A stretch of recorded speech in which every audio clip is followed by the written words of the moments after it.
Far out in the shimmering waters off the coast of Nigeria, a small group of travelers drifted across the ocean, enjoying the peaceful view. Among them, a young girl leaned over the railing, staring into the depths below, lost in thought.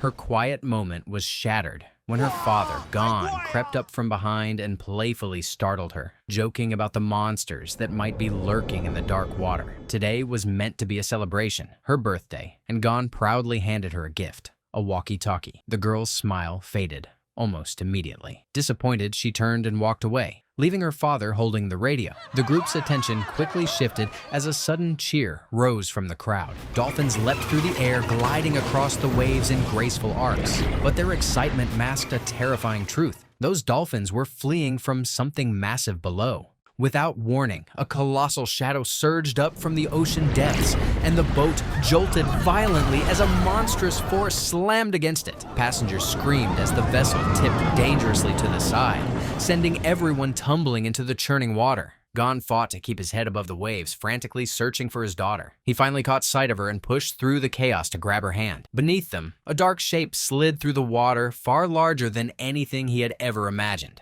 The two were pulled under, along with the other passengers. Time blurred until Gon awoke to a world of panic, floating debris, shouting survivors, and endless ocean.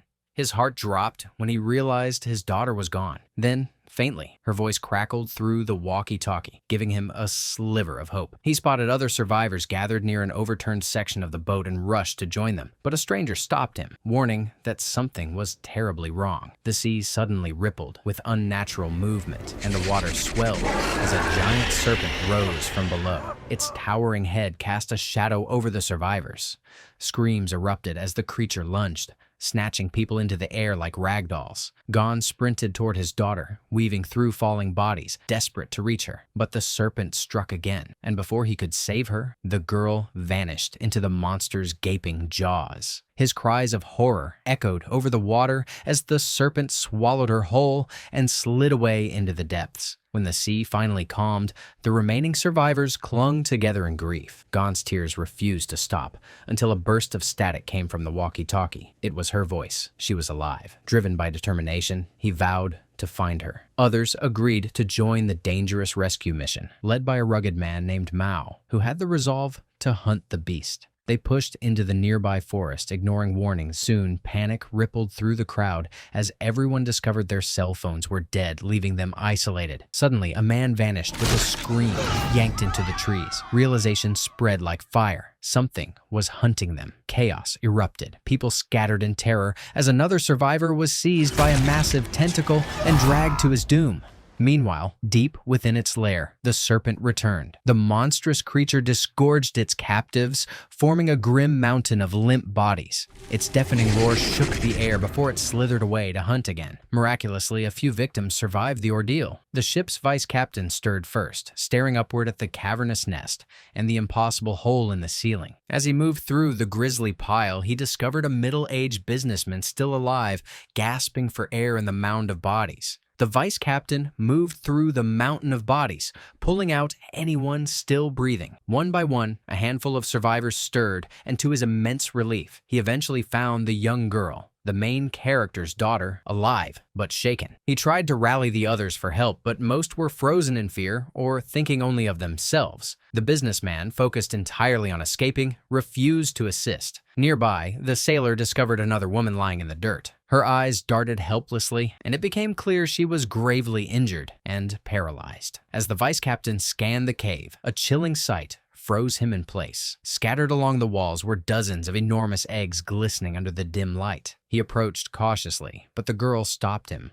warning that the eggs could hatch at any moment. The group's fragile hope began to crumble. The businessman's fear twisted into desperation, and he lifted a rock, intent on smashing the unborn creatures before they emerged. He never got the chance. A faint vibration rippled through the shells, and a massive serpent slithered out from behind them.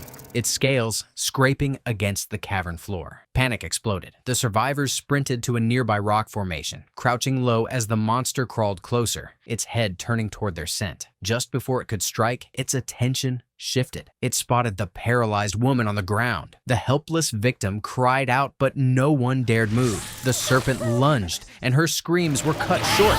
Meanwhile, the search party deeper in the forest pushed forward, following the creature's trail. Everywhere they went, they found only destruction and death. Hours passed before they realized they had lost the trail and themselves. Frustration turned to dread as they stopped to rest. That was when Mao noticed something strange. A dark, sticky liquid seeping from nearby trees. He struck a match to light a cigarette, and the air erupted into flame. The black liquid was highly flammable. He managed to smother the fire, but choking fumes spread through the forest, clouding their senses. Gon staggered as a crushing headache hit.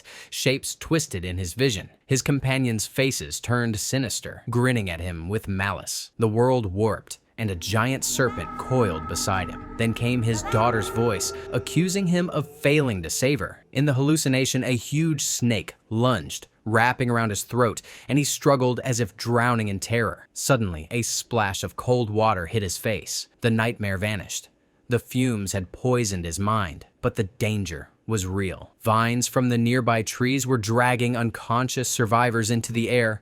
Tentacles of living wood tightened around bodies, drawing blood as the forest itself turned predatory. The team fought desperately to cut the vines, saving nearly everyone except the sailor. He screamed as he was pulled into the tree, his body drained before going limp. Horror froze the survivors as the monstrous plant shifted toward them, and they had no choice but to flee. Back in the serpent's lair, the remaining survivors struck back. They managed to kill a newly hatched serpent, but not before it devoured one of their own. When the businessman finally crushed the creature's skull, something in him snapped. He turned on the others, shouting and blaming them for every tragedy. Tension flared as he swung in rage, until a woman named Sushi intervened, demanding they stop. She reminded them that if they didn't work together, none of them would leave this nightmare alive. The rescue team pushed deeper into the wilderness, their nerves on edge. Mao quietly prepared a makeshift weapon for the main character, knowing the path ahead would be even more dangerous. Near the riverbank, Feng bent down to collect water, but an uneasy feeling crept over him as a thick fog rolled across the surface. The world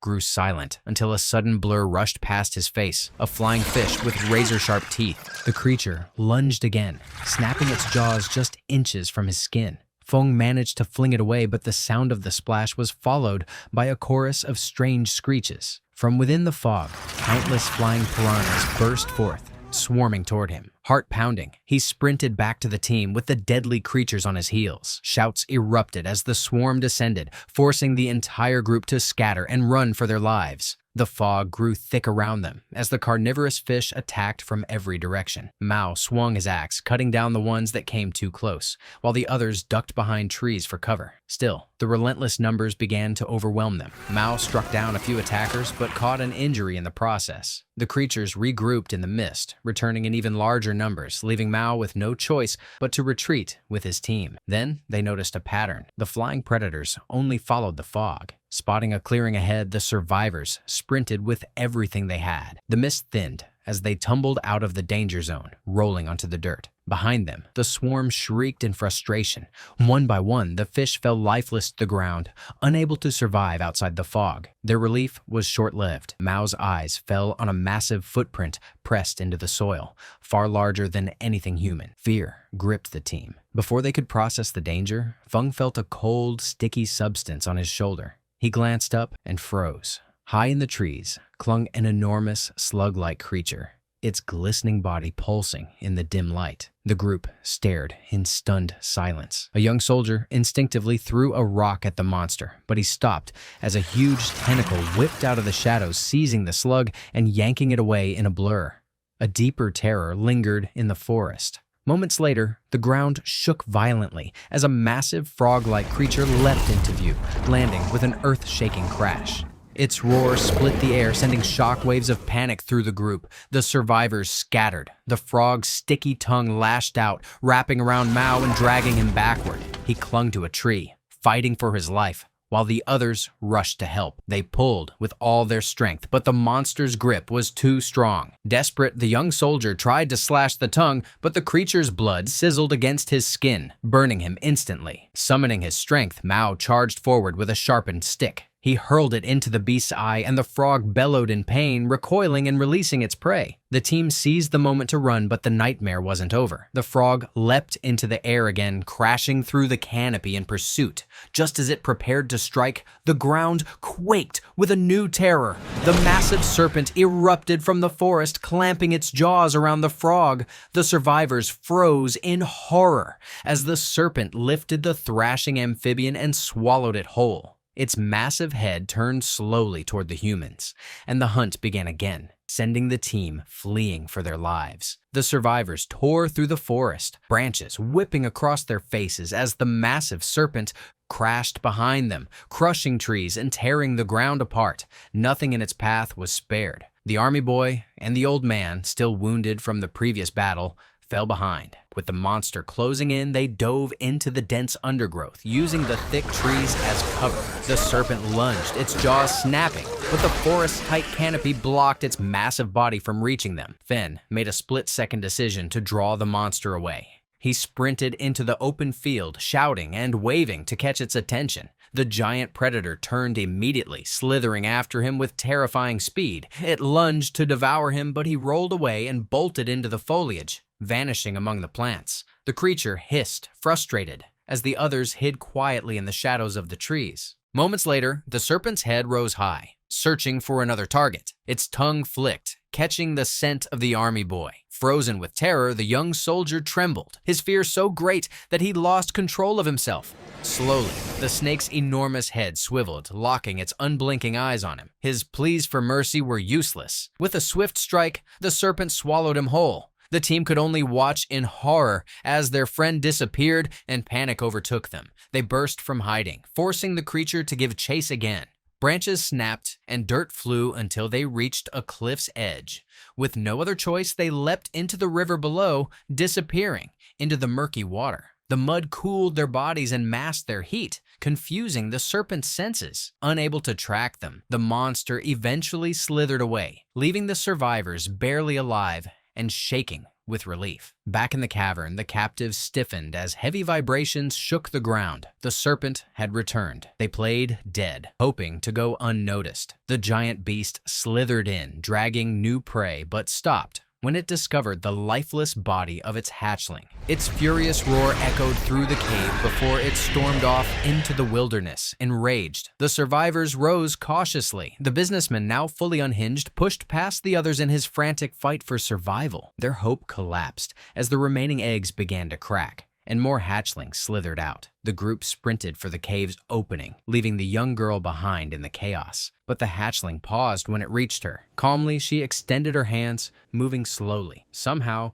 she convinced the creature that she wasn't prey, tricking it into seeing her as its mother. The rest of the group fought to climb the vines towards safety. In desperation, they tried to push the selfish businessman to the front, but he lashed out, kicking one of them down. The sudden movement triggered the hatchling's predatory instincts. It lunged, wrapping around the unlucky victim and squeezing until the man went limp. The businessman scrambled up to freedom, abandoning everyone else without a second thought. Behind him, the hatchling devoured the victim, leaving the others trapped and hopeless. Elsewhere, the rescue party stumbled upon a strange building hidden deep in the forest. They stepped cautiously inside and discovered it was an abandoned laboratory. Dust and shadows clung to the walls, and the skeletal remains of a long-dead soldier sat slumped in a corner. Searching the shelves, they uncovered old records detailing the island's dark history. Scientists had conducted experiments on local wildlife, creating the monsters that now ruled the land. Among the relics, Mao found a broken communications device. Working quickly, he scavenged the lab's chemicals to craft makeshift batteries, giving the machine a faint flicker of life. Inside the abandoned laboratory, Mao carefully tapped out a Morse code message toward the ocean, praying that some distant rescue team would pick up the signal. Hours passed in tense silence until the door burst open. The businessman stumbled in, looking ragged and panicked. The survivors swarmed him with questions about the others,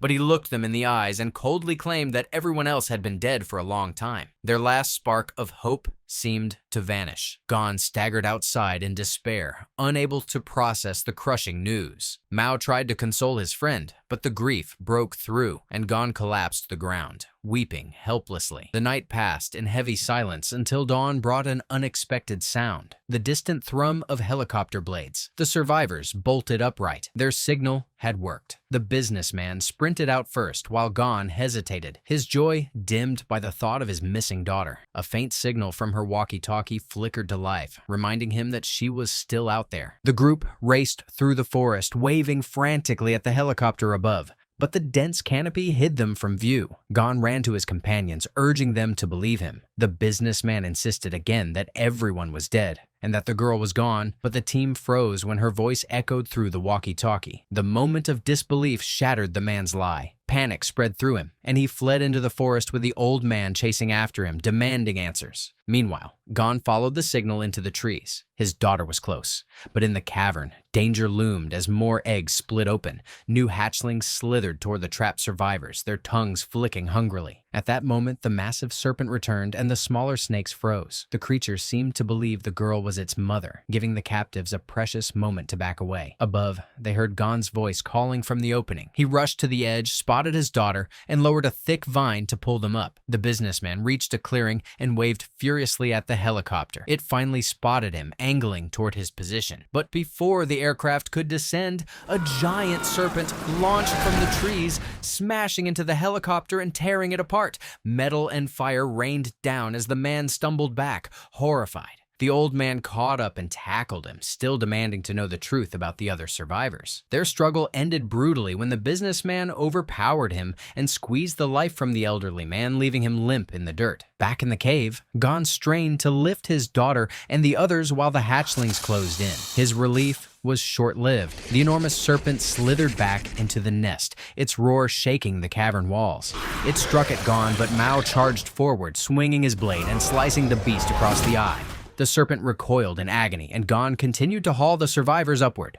Mao dodged each strike alone, knowing the team's lives depended on him. The monster lunged again, but Fen hurled a spear with perfect aim, piercing the serpent's other eye. Mao seized the opportunity, hacking through the supporting vines and triggering a massive trap they had set. The force slammed the creature backward, buying precious seconds. But the impact also sent Gon teetering over the edge. Clinging to the vine with one hand, he refused to let go of his daughter. Below, the vice captain leaped forward, lifting the girl and pushing her up towards safety. His sacrifice cost him his life. At last, Gon pulled his daughter and the remaining survivors out of the nest. The team embraced, realizing they were finally together again. Fen reunited with Sushi, revealing that she was his girlfriend, but their relief was fleeting. Behind them, the massive serpent stirred, its scales scraping against stone. Even blinded and battered, the beast refused to die. The survivors had no choice. They ran once again, the jungle echoing with the relentless roar of the monster hunting them. The businessman stumbled blindly through the forest, clinging to his life. In a cruel twist of fate, he tripped over the old man's lifeless body, tumbling headfirst back into the monster's nest. His scream echoed as the hatchling slithered out from the shadows, coiling around him with crushing force. Within seconds, the snakes wrapped tighter and tighter. Meanwhile, Gon led the remaining survivors to an open grass field, desperate to put distance between them and the monstrous serpent. But Mao knew the truth. They couldn't outrun it forever. Determined, he stayed behind with Fen to lure the beast away and buy the others time. The ground trembled as the serpent charged, and Mao sprinted directly toward it, axe in hand. The creature struck with bone-shattering force, narrowly missing him. Mao's counterattack barely left a mark, and the snake's massive tail hurled him across the field. Fen grabbed his injured ally, and the two darted into the forest, leading the serpent into familiar terrain, the trees dripping with flammable black liquid. They ducked behind trunks and brush as the predator slithered in, its tongue tasting the air. Slowly, the massive head turned toward Fen, ready to strike. At the last second, Mao burst from hiding, shouting and waving, distracting the beast. Realizing too late that it had walked into a trap, the serpent tried to retreat. Mao lit a torch, its heat drawing the monster's attention as he chased it deeper into the forest. Back in the field, Gon made the impossible choice. He told his daughter and the other girl to run, then turned to join the fight. But before he could reach the forest, a horrifying sight stopped him cold. The serpent had circled back. Its jaws snapped forward, swallowing his daughter whole. His scream tore through the air as rage and despair consumed him. He charged recklessly at the serpent, swinging wildly in a futile attempt to pierce its scales, only to be thrown aside like a rag doll. The beast coiled around him, its roar rattling the trees, ready to end him. Then Mao appeared again, clutching the flaming torch. The heat caught the serpent's attention and it lunged toward him, giving Gon a final chance to live. Mao sprinted through the forest, weaving between the blackened trees, the monster sliding behind him. Its massive body coated itself in the flammable liquid as it pursued. At the perfect moment, Mao hurled the fire. Flames erupted instantly, racing across the liquid and wrapping the serpent in a burning inferno. The beast thrashed violently, roaring in agony as fire consumed its body. It staggered out of the trees, black smoke curling into the sky, before finally collapsing into the dirt, charred and lifeless. Gon sprinted to the smoldering corpse and climbed onto its side, clawing desperately at the serpent's jaws. At last, he pulled his daughter free, cradling her limp body on the ground. He pressed against her chest, refusing to give up. After several tense moments, the girl coughed, her eyes fluttering open. Relief and tears swept over the survivors. They had made it out alive. So, what do you guys think about this movie? Let me know in the comments below. And if you like my videos, please press like and subscribe for more. I'll see you guys next time.